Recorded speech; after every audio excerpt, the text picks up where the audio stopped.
Salut les coccypotes, bienvenue dans cette nouvelle vidéo qui est la suite de la vidéo précédente, ce qui peut sembler logique, mais en gros je vous ai filmé une journée en 2 vidéos parce qu'il y avait vraiment énormément de choses qui ont été faites sur le camping-car. Donc la vidéo précédente c'était de la mécanique, celle d'aujourd'hui c'est de la mécanique, la prochaine ce sera un tout petit peu de mécanique avec du bricolage. Je vous préviens d'avance, comme ça vous connaissez un petit peu le programme.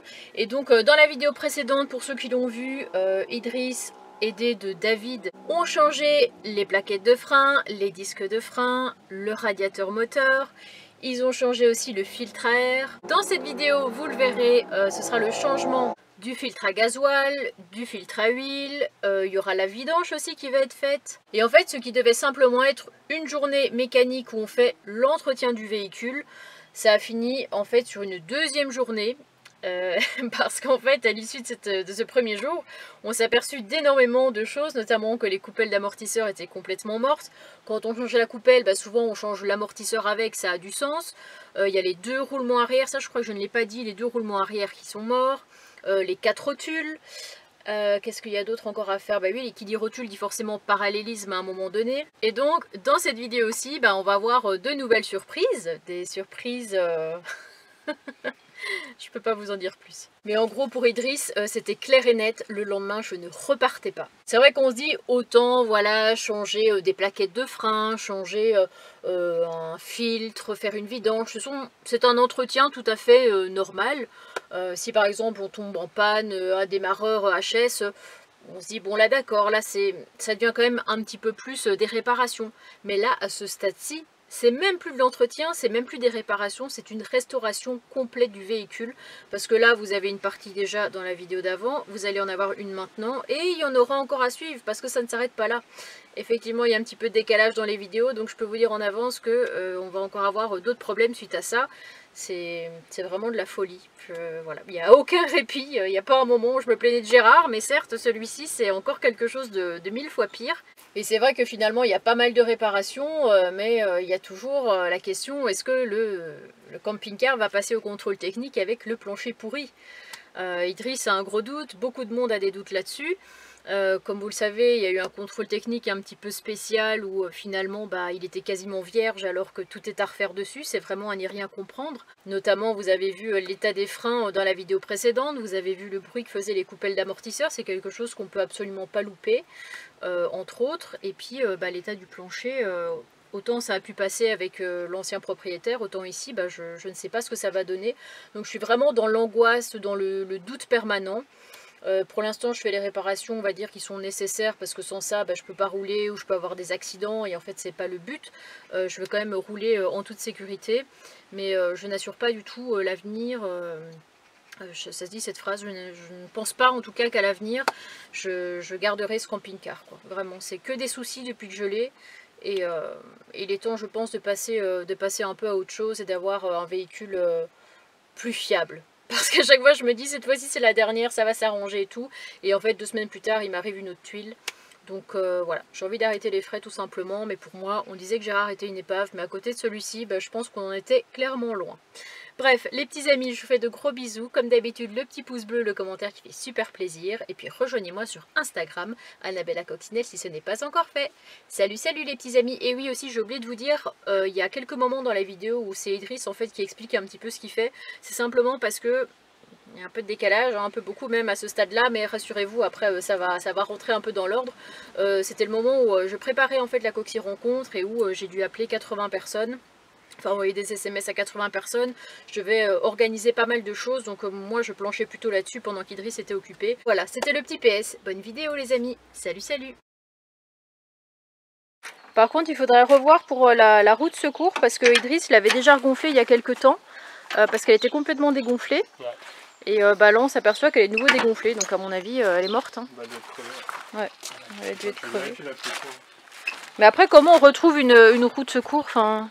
Le mieux c'est quand tu changes tes pneus, tu changeras tes pneus. Ouais, celui qui est pas trop mort. On prend celui qui est le meilleur, on le met en roue de secours, et puis on change le pneu ici. Ouais, mais je vais pas le changer tout de suite, enfin les pneus... Il est crevé, il est même pas 1 kg. Ah ouais. Ou alors sinon il faut le réparer, il faut voir où est-ce qu'il fuit. T'as des mèches toi? Ouais, je vois des... Je sais pas si j'ai pas une mèche dans le camping-car. Ah, je dois avoir peut-être une mèche. Mais je sais pas si j'ai l'outillage pour gratter. Sinon on essaie de le réparer, on va voir. Parce que je me vois pas acheter un pneu pour une roue de secours, quoi. T'as du lave-vite. On va mettre du lave-vite. Ouais. Sur la roue pour voir. J'ai du 1000 bulles. 1000 bulles. Ah bah encore mieux. Il y a tout ce qu'il faut. C'est parfait. C'est un atelier de mécanique ici. Ouais. Et ça va faire quoi? Ça fait des bulles s'il y a une... Voilà, ça va faire de... On regarde le bord de jante, parce que des fois c'est le bord de jante. On aime regarder la valve, apparemment c'est bon. C'est un Michelin. Ouais. Ouais, c'est un Michelin. Bon, il est pas tout jeune celui-là. Agilis 81.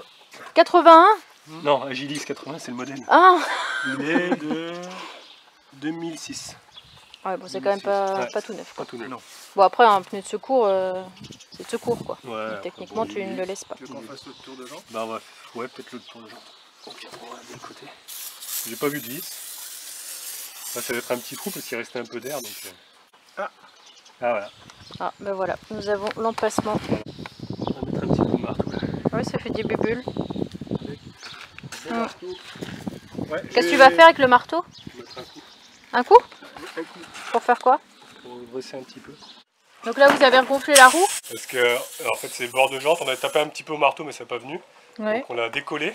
À l'aide du cric, on a décollé le pneu, on a brossé, nettoyé. Et là, on regonfle et on va contrôler si ça fuit plus. Ok. Donc là, maintenant, on va vidanger, du coup, l'huile moteur. Faire la vidange filtre à huile. Et voilà. Elle est fluide. Ouais, elle est très fluide, ouais, c'est de la 540. Donc nous, on va mettre la 1540. Déjà, ça va améliorer les fuites qu'on a pu voir sur le jaune culasse. Plus le produit qu'on va mettre après. Stop fuite huile. Donc voilà, on a changé le cuivre du coup, hein, impeccable, comme ça sera bien étanche. Maintenant on va changer le filtre à huile. Donc là David il va passer le collier, là il est vraiment placé derrière le moteur, le filtre à huile. C'est pas évident de vous le filmer, mais voilà, on a un petit collier comme ça, là, une petite pince. Non, comment ça s'appelle ça? Une clé à filtre. Une clé, hein? Une clé à filtre. Ouais, une clé à filtre, voilà. Et du coup, voilà, ça sert. Ça fait une petite sangle, voilà, comme ça, et ça permet de tourner le filtre. Voilà. Tout doucement, on a remis le bac de vidange dessous parce que ça va couler un petit peu.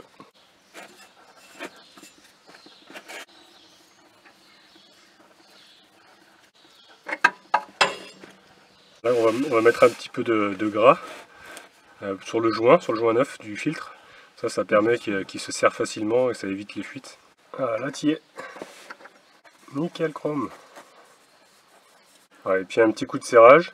Pas besoin d'y serrer trop parce qu'il y en a trop qui souvent les serrent et puis ils les serrent trop et puis c'est voilà, on n'arrive plus à l'enlever quand on va faire la vidange, donc il ne faut pas trop serrer les filtres. Normalement ça serre à la main mais on peut mettre un léger coup de clé et vraiment pas bloquer fort quoi, parce que sinon c'est trop galère. Et maintenant il ne nous reste plus qu'à remplir l'huile, donc on va mettre bien la 1540 cette fois-ci hein, et pas la 540 qu'ils avaient mis. Et avant de mettre l'huile on va mettre les produits, donc le stop fuite qui est ici. Et puis le métal 5, ça c'est pour la compression du moteur, voilà. On va le mettre en prévention, au cas où, et puis ça en espérant que ça colmate les petites fuites qu'on a là. Et puis voilà, j'espère qu'avec ça, ça va aller. Ce qu'on va faire, voilà, on va mettre les produits en plus, du coup dans ta jerrycan, là on a mélangé l'huile et les produits, comme ça ce sera bien mélangé. On dirait du goudron. Ouais. Pétrole. Voilà. Ouais, laisse bien les gouttes couler, parce que ça vaut cher. Des petits flacons, je sais plus combien c'est, je crois que c'est 50 €, quelque chose comme ça. Il n'y en a pas beaucoup. Mais bon, apparemment ça suffit, parce que ça a bien marché sur Gérard. Normalement il va à peu près 5 litres, on va déjà mettre 4 litres, on va vérifier le niveau après. Faire tourner le moteur, parce que le filtre à huile il est sec, il faut qu'il se remplisse. Et puis recontrôler le niveau après. Bon allez, démarrage. On va faire chauffer un petit peu du coup le moteur, tout ça, ça va purger en même temps le radiateur. Puis après on fera le filtre à gasoil quand le moteur sera bien chaud, ce sera plus facile à redémarrer. Hop là, quart de tour. Du coup on met le chauffage en position maximum sur la chaleur. Voilà. Comme ça le circuit va bien se purger, ça va bien circuler dans tous les tuyaux.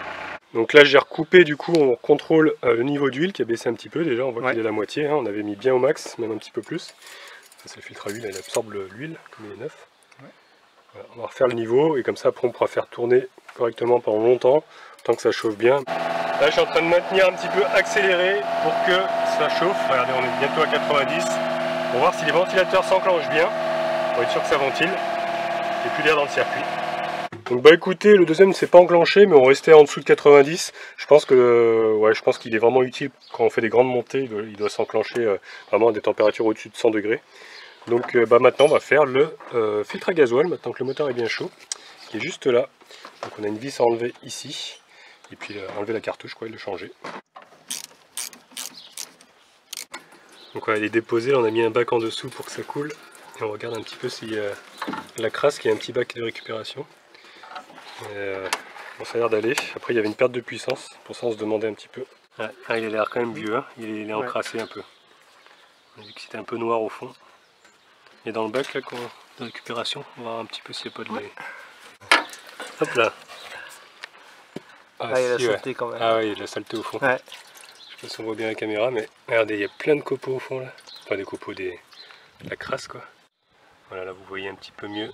Il y a plein de voilà, petits morceaux. Ça c'est ce qu'il y a dans, dans les gasoils. Maintenant il est vraiment la mauvaise qualité. Donc regardez, c'est beaucoup plus propre maintenant. David a tout bien nettoyé et on a mis les joints neufs juste ici là. Voilà. On appuie sur le joint. Et puis après on va purger. Vous avez la vis de purge qui est ici là, avec la petite pompette au-dessus. On va pomper pour purger, faire arriver le gasoil et purger le filtre. Voilà, en train de pomper tout doucement. Quand il devient dur, c'est que le gasoil il est arrivé. On va pouvoir démarrer. Je pense qu'on est bon. On est bon. Allez, du coup on repréchauffe et on va démarrer. Voir s'il démarre du premier coup ou pas. Je vais m'attirer un petit peu accéléré. Si jamais il cale. Ah, il cale. Ah, il a calé. Il doit avoir encore un peu d'air. Donc là, David est en train de repomper sur la petite pompette. Ah, c'est bon. Allez, on recommence. Je pompe un petit peu. Je recommence. Allez, ça y est. Voilà. Bon, ça c'est le problème des diesels. Quand on change le filtre, il faut réamorcer par rapport à une essence. Puis comme c'est des moteurs, ceux-là ils sont un peu chiants à amorcer des fois. Mais ça va, on n'a pas eu besoin du nettoyant frein au final. Attends, ça va. Très très discrète Christelle lorsqu'elle s'en va. On l'a à peine vue. Alors les nouvelles sont pas terribles, Ouais, hein, franchement. mauvaise nouvelle parce que là, j'ai regardé dessous et les joints speed de la boîte fuient. Ils commencent à fuir beaucoup. On avait vu que c'était déjà gras autour. Ouais. Et là, il y a une goutte, et il y a de la boîte, enfin l'huile de boîte qui coule. Donc on va voir, là on est dimanche, mais on va voir lundi si on peut trouver 2 joints speed et les changer, et faire le vidange de la boîte. Parce que ça risque de s'empirer et la boîte, elles sont fragiles là-dessus. Et comme je dis, on n'est plus à ça près, tu vois, ça fait au moins 15 fois que je le dis dans cette vidéo. Oui. On n'est pas à ça près. Ouais. Voilà, qu'il y ait des bonnes Espérons que les surprises. cardans viennent bien. La dernière fois, moi j'ai galéré, c'était rouillé. On verra. Ouais, bah écoute, espérons que c'est la dernière mauvaise surprise. Hein. Bon, eh bien, les travailleurs ont bien travaillé. Ils font leur petite pause à l'ombre. Au bilan, bah, on aurait fini s'il n'y avait pas d'autre chose à faire. Ouais. C'était les joints speed de la boîte, les 2 joints speed à côté, et puis les cardans, les soufflets de cardan. Le soufflet du côté roue à droite qui est déchiré, il n'y a plus de graisse dedans. Donc ça on va le changer. Et l'autre côté boîte, côté boîte, il est craquelé, presque cassé. Donc vu qu'on va déposer les cardans pour faire les joints speed, autant changer les soufflets. On va faire les joints speed de la boîte aussi, comme ça fait pas mal. Ouais. Ok. Voilà. Donc demain on va essayer de voir peut-être aussi voir à AD. Ouais, AD, et voir aussi les cylindres blocs du tyran qu'on avait changé sur Gérard. Il y en a un qui est complètement craquelé aussi. Il l'avait marqué, je pense, au contrôle. Oui. Il me semble, les tyrans, c'était marqué. Un des seuls trucs écrits d'ailleurs. Ouais, si on arrive à tout avoir, ça va être couché là, comme ça on est tranquille. Comme ça demain après c'est fait quoi. On va espérer qu'ils aient ça en stock ou qu'ils puissent le commander dans la journée quoi. Et si pas, ben ce sera pour mardi quoi, mais après... On verra. Ouais. On verra. En tout cas vous avez fait du bon boulot. Bah ouais. Merci les gars de rien. De prendre soin de mon petit Jean-Jacques comme vous l'avez fait. Et puis bah là il a repris un coup de jeunesse. Ouais. Comme on dit. Bah, je vais sentir la différence, hein. Je pense déjà juste quand je vais freiner, tout ça, ça va... Et là on a tout nettoyé le moteur aussi pour la fuite, oui. au joint de culasse. On a tout nettoyé, pour le moment ça ne coule pas. Tout nettoyé le joint de culasse, tout ça, on a vraiment enlevé tout le gras. Après il faut dire que l'huile que vous avez mis elle est plus épaisse aussi, donc je pense que ça fuira peut-être pas tout de suite. Avec les produits, en espérant que ça on va voir. On va attendre un petit peu. Ah, arrête. Ah. Le pot de colle. Oui, oui, la star, oui. Oh, je vais passer à la télé. Il va même pas me dire bonjour à moi, ton papa. Non, parce que c'est moi qui donne des friandises depuis ce matin, alors tu comprends bien. Et donc tu as nettoyé aussi avec un coup de soufflette au niveau de quoi encore? Tout le joint de culasse, enfin tout là où c'était gras. Non, mais tu sais que de l'intérieur ça soufflette partout là. Ah non, ça c'était oui, le radiateur au niveau de l'habitacle. Et puis il y avait un nid de feuilles. Ouais. Donc là ça chauffera encore mieux. Enfin j'ai pas besoin de chauffage, j'ai besoin... Ah non mais ça va me faire plus de vent alors ça veut dire. Ah c'est bien ça. Parce que là ta ventilation était complètement bouchée de feuilles et d'épines et tout ça. On a tout retiré le cache pour le nettoyer à aspirer avec ton aspirateur. Il y avait vraiment tout un nid de feuilles. Quoi. Ok. Là, ça va mieux respirer. Ouais. Et là je vais m'occuper un peu de l'aspect intérieur, je vais en profiter. Tant que j'ai un grand aspirateur comme ça à ma disposition pour pouvoir nettoyer vraiment de fond en comble. Alors j'ai déjà commencé cette partie ici devant. Mais ce qui est le plus galère on va dire c'est la litière de Nani. Parce que je lui ai acheté récemment donc, de la litière en copeaux. Et en fait il y en a eu partout, ça se met vraiment dans tous les morceaux. Ça se met en dessous ici. Bon, pendant ce temps-là, Idriss prend sa petite collation, son petit sneakers, il est content. On va prendre des forces. Bah oui, c'est bien mérité. Oui. Et donc, comme je disais, il y avait plein de copeaux en bois qui se met vraiment dans tous les moindres recoins, même ici, hop, en dessous, des trucs comme ça. Tout est bien propre, tout est bien nettoyé. C'est vrai que même avec ma balayette, j'arrive pas à arriver dans les moindres recoins. Donc je vais m'occuper de ce côté-là aussi. Et puis on repartira sur du propre. Et dorénavant, je pense que je lui prendrai seulement de la litière comme ça, qui est beaucoup plus facile à nettoyer. Je sais pas ce qui traficote là. Bonjour. Tout ça. Comme vous avez aimé les frites hein. Heureusement qu'on a faim, hein, parce que la vache avec tout ça. On n'est que 4. Hein. Mais vous avez été vite quand même pour les peler là. C'est des professionnels. Hein. Professionnels de la frite, c'est bien. Bravo. Une petite pensée à notre ami Daniel de la friterie du Bourdon. Il nous dit toujours de garder la frite. On garde la frite. Ouais, il nous met toujours un message en disant merci les amis pour votre vidéo, gardez la frite.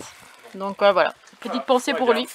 On les fera pas aussi bien que lui j'imagine. Enfin, je pense pas avec le gras de bœuf, enfin tout ce qu'il peut utiliser. Mais bon, ça fera l'affaire. Je pense que ça va être très bon quand même. Bon, les hommes sont en train de gérer la situation apparemment. Ouais. Donc il y a 5,40 qui nous restait du coup. On n'avait plus d'huile. C'est très bon dans les frites. Oui, c'est de la quoi? De la 5,40 c'est ça? 5,40. Ok. Oui, il en restait un peu de tout à l'heure. Donc nous, on est très dans la récup et le minimalisme. Hein, donc je pense que ça servira. Ça aura une deuxième vie. Bon, par contre, je le répète quand même, ne faites pas ça chez vous. Oui, non, faites-le pas. Il m'a piqué le solo. Tu t'es fait piquer par quoi? Ah merde! Ah, je croyais que ça piquait pas les bourdons. Bon alors, est-ce que tu vas t'en tirer? Ouais, mais il m'a piqué plusieurs fois là. Ah, ça me lance dans le bras. Est-ce qu'on a la preuve en image que les bourdons ça pique? Bah ouais, moi je pensais pas que ça piquait les bourdons. Surtout que t'as rien fait, enfin techniquement tu parlais de la frite et puis après c'est parti en vrai. Il est venu sur moi, mais je l'ai vu en plus qu'il était sur la table tout à l'heure. J'ai oublié, puis il est venu sur moi, puis je chantais un truc qui me grattait. En fait c'est qu'il était en train de piquer. On va faire des coccinelles.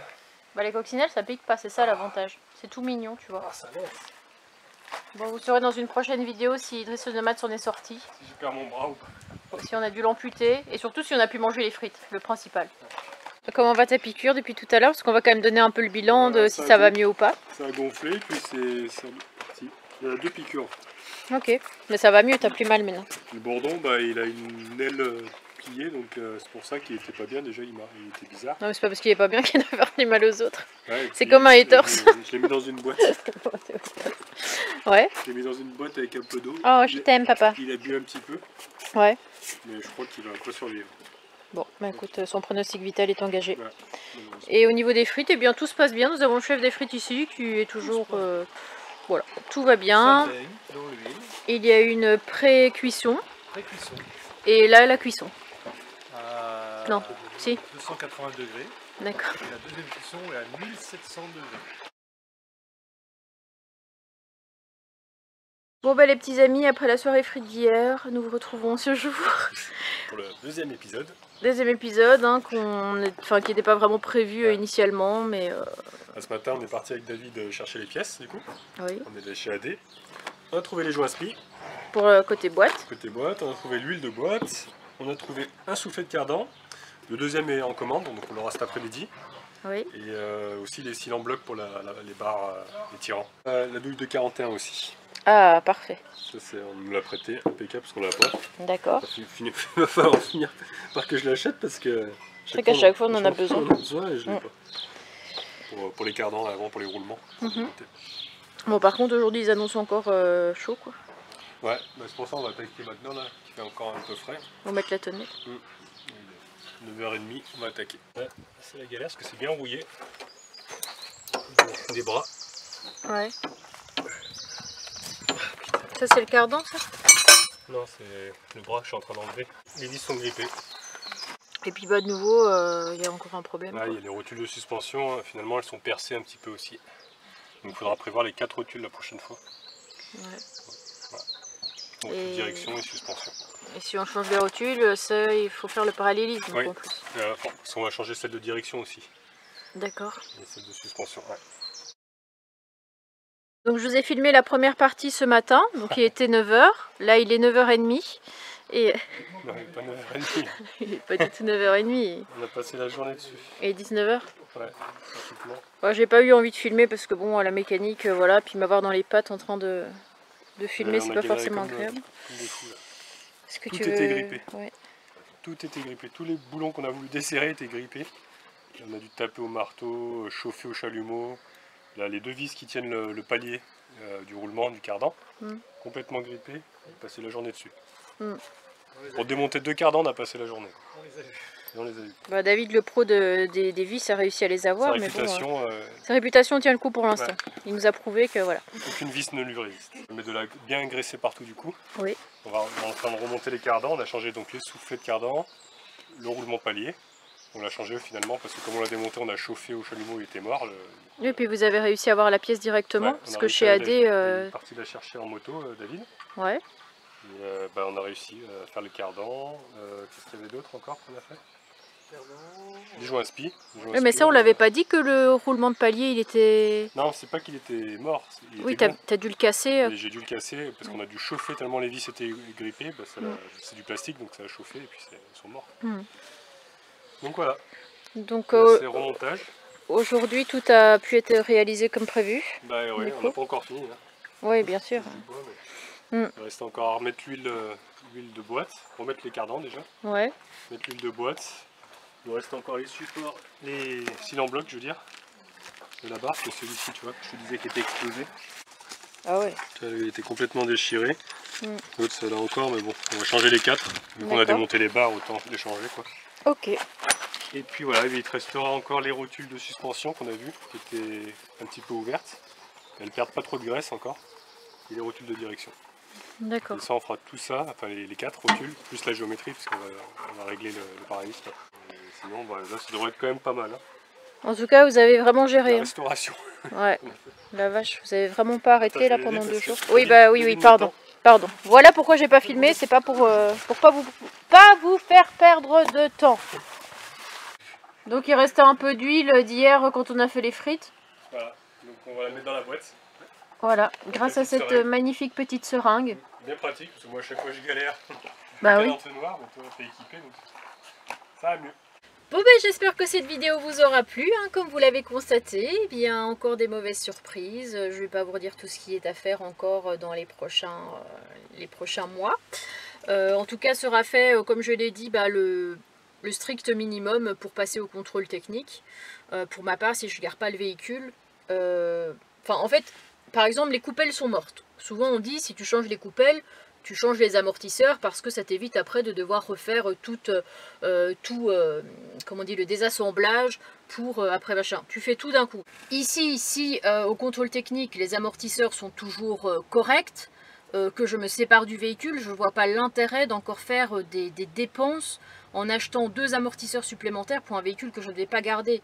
Je laisserai ça pour les prochains propriétaires, mais je pense avoir déjà assez investi d'argent. Là, pour tout vous dire, on est quasiment à 2000 € quoi, de réparation. Et encore, j'ai pas été au garage, quoi, donc c'est vraiment une chance. Si j'avais été au garage, bah, vous doublez, vous triplez même le prix. Enfin, voilà, ce n'est plus du tout rentable, c'est plus possible. Donc pour ma part, voilà où est-ce qu'on en est. Prochaine vidéo, ce sera, vous l'aviez vu, au niveau de mon matelas, etc. Il était moisi, il y avait beaucoup de moisissures. Donc on va essayer de trouver une solution pour aérer un petit peu le matelas, sans mettre de sommier. Vous verrez comment Idriss va s'y prendre. Et puis ça vous donnera peut-être des idées à vous si vous êtes dans cette situation. Donc je vous fais de gros bisous et puis à très vite pour la prochaine vidéo. Salut salut les petits amis.